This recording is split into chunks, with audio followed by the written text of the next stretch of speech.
Hello everyone, welcome back to another episode of r/Entitled Parents. In today's episode, mother emotionally and intellectually manipulates son for years, turns psychotic when she realizes that her throwing the kid out after an argument dooms the entire rest of family. The public street parking is only for the park. My dad stole a ring that I got from a close friend when I was younger. Now he's trying to gaslight me into believing he found it on the beach.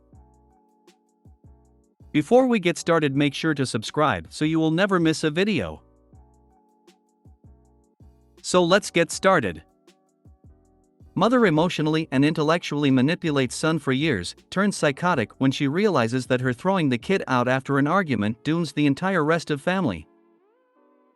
For context, I'm Crayer, or as of late Delta Kruger, need to get that fixed. I'm the 27-year-old lad of this story. I am considered a high-functioning autistic individual, officially disabled by government standards. My mother for a long time, but especially these past 4 years, has been taking in and managing my checks from the government to keep the household afloat, making use of everything but $100 of it, which often got absorbed in moments of crisis as well, since I didn't spend much, and while doing so was sowing seeds of doubt and fear into my mind about ever learning to live on my own, stating I was very far from ever reaching that. I myself didn't really try to struggle or push my way out. Even when I turned 18, she offered to sign me up as a dependent, but I, thankfully, declined. I decided for the good of the family to keep working with them. That changed about 4 years ago. 4 years ago, my developmentally held back brain decided to say, "Oh, now it's time, teenager," and I suddenly craved independence, looking every which way for a way to flee gracefully. Every time though there was some unfortunate situation or action that meant that if I left with my 2 incomes, my mother became my PSW, which that has its own irony later on. The family would fall apart and I'd be dooming all the animals, some of which were never listed on our lease at the time and were hidden every inspection. Now what happens when you cage a teenager that so desperately wants to be their own thing? They get rebellious. 3 years ago, I got a therapist through my state insurance program, and after venting all the hoops my mom was making me jump through, and all the work that was piled on me due to mother's bum knee, and the stupid high expectations of me that would always end up creating screaming matches to her over those 3 years, she finally said to me as of roughly a week ago from this post that literally sounds like an abuse case. I initially dismissed that and said I'll keep it in mind as we ended the call that day, only to then immediately after get chewed out for jumping on a request my mom made earlier in the day, as she had requested research for something that'd make another lengthy story. But regardless, she basically chewed me out for hounding her in a ill mental state due to current situation, despite telling me 5 minutes prior to do the research for her. That's when I went back to my room and texted my therapist to start filling out the paperwork. One day later, Mom and I get into another spat, this time about the dishes, which were my daily chore. Sure, it was assigned to me, but my drive to do shit for her was dead by that point, when my effort can be shot down on a whim even though it was ordered. The argument is hazy in my head for many a reason, but the main one is Mom went feral the moment I snarked like a teen would. She slammed her way into my room to start grabbing shit and hucking it on the lawn, screaming for me to get out, breaking one of my monitors in the process. Dad stepped in and told her that since I was over 18 and on the lease, that I was legally given 30 days notice, which is when she stopped, turned to me, said, "Well then, I'm gonna make those next 30 days hell for you," and walked to her room. Dad let me get the few things she did get on the lawn back inside at that point, and I sat down at my chair. Then it dawned on me, she played herself. For years she said that if I went away she would have to get rid of everything, and I mean everything. It was all propped up by my SSI and the income she got being my personal support worker. Well, now she had given me and the government valid reason with her behavior alone that even if she rescinded the 30-day notice that we couldn't keep our home anyways. It was refreshing. In that moment I felt courage well up in my chest. She couldn't manipulate me anymore. She fell into what she had made of her life and was blind to my connections I made for years outside the family, constantly slamming them for being liberals. I took that renewed energy to reach out to those friends, those found families, my lovers, and even my grandparents. I looked through my cards and emails and found my disabilities care worker's info and told of the situation, and burnt the midnight oil chasing my new life while my mom literally pounded the adjacent wall between my bedroom and her bathroom, screaming like a banshee about not hearing me pack fast enough. To keep this from going on for ages, I'm gonna be brief on the next few stages to now. Grandparents saw this explosion brewing for years, opened arms and let me take my belongings, and my bearded dragon Pancake, in while mother was away on psychiatric care. With my caseworkers' help I got my SSDI under control, I got guidance on what steps to take next, and they're doing research for intermediary places after grandparents. Me and my BF are looking into joining together and living somewhere in Washington, with my found family chipping in as well. As of today, I'm officially disowned from my family. My mother has not only disowned my grandparents, but also forced Dad to as well. I tried to contact them to drop me off the phone plan so I can keep my phone number, and all I got was the statement of disownment and that further contact will lead to a restraining order. I got a special state-related order to have their firearms reclaimed since mother is a psychopath, and have my grandparents locking their doors now out of fear. I'm waiting for my case manager to get back to me to have my documents extracted from their residence. And basically all I got to do is play the waiting game, watching my parents burn cause mom pushed all their connections away, even my brother who's stoic as all hell showed he was ready to fly too. So the main thing to take away from this is: learn to value yourself, and judge the words of those even closest to you, for you never know if you're just a pay pig to your own mother. If people want, I can refine those breezed over parts, but that's enough to get the picture. P.S. As I was printing the paperwork to file for the firearm removal, I realized I still had access to the printer back home. It took all my willpower to not print AF*CKU message to it, and instead I just disconnected my PC from the web-accessible printer. Despite blaming me for everything falling apart, she was the one who kicked me out, and I was always taught to not have the last word. Day 2, I have softly realized that if I'm going to be posting an update, it's best to do both a comment version and an addition to the original post through editing. Long story short, the paperwork I filled I just turned in. Got a court time in about 2 hours. Zero court experience whatsoever, so I'm going by the seat of my pants.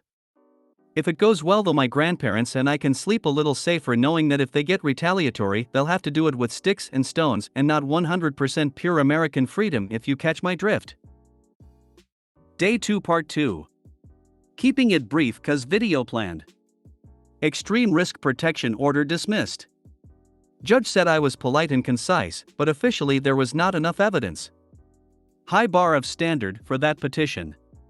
Getting in talks with Grandpa to see if his lawyer can rephrase all this better to the court.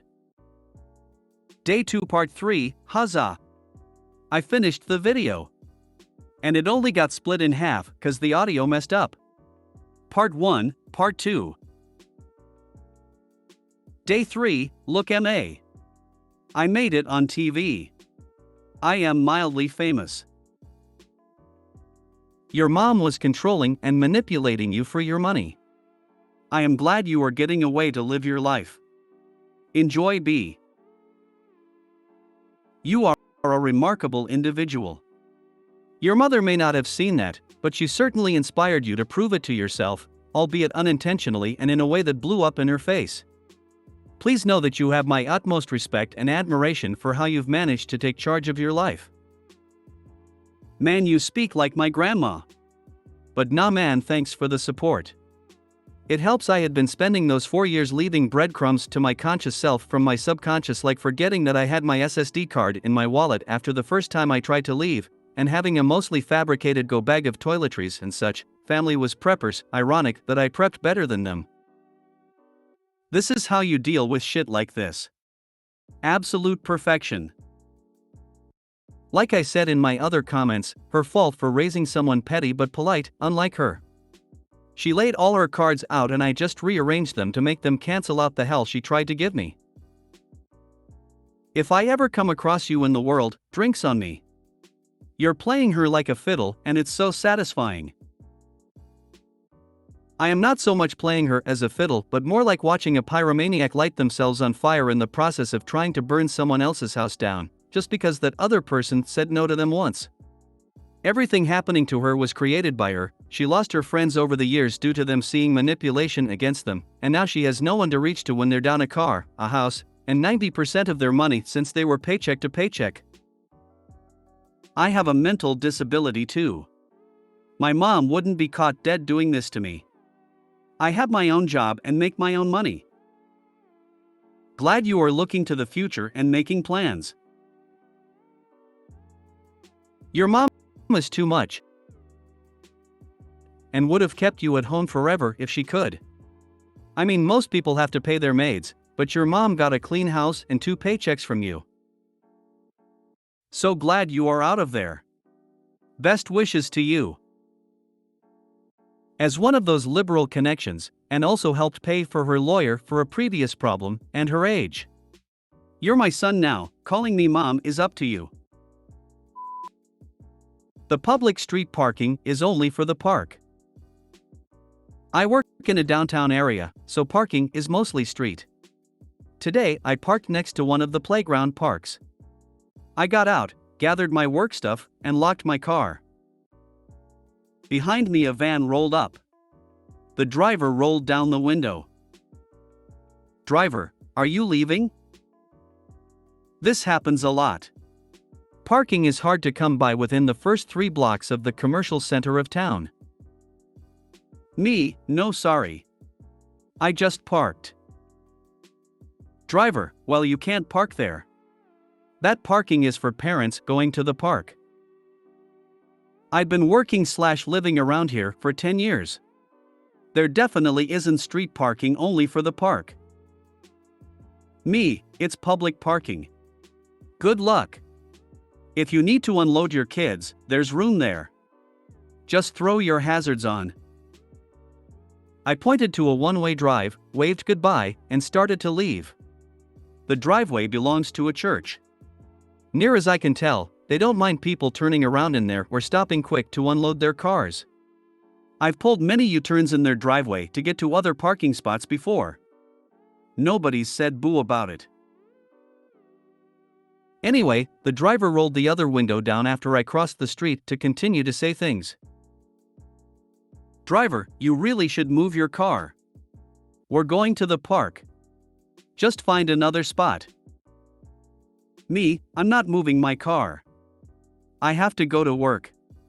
Good luck finding a spot. Driver, I'll have you towed. That parking is for the park only. I waved and kept walking. Lo and behold, my car did not get towed. Maybe they thought they could scare me out of my spot. Who knows? People be wild. Driver, it's for people going to the park. That's why they call it a parking space. I read that the term parking came from the initial proliferation of cars in the US. Towns and cities were inundated with drivers leaving their cars in the middle of roads while they went about their errands. Many cities and towns had grassy parks interspersed as well as grassed medians. These became the optimal place to leave your vehicle and became known as parking. I used to park on the shady side of a lot by a tennis court in a large park. Had a lady in a Beamer call the police because I was parked there. Multiple other spots open, just not in the shade.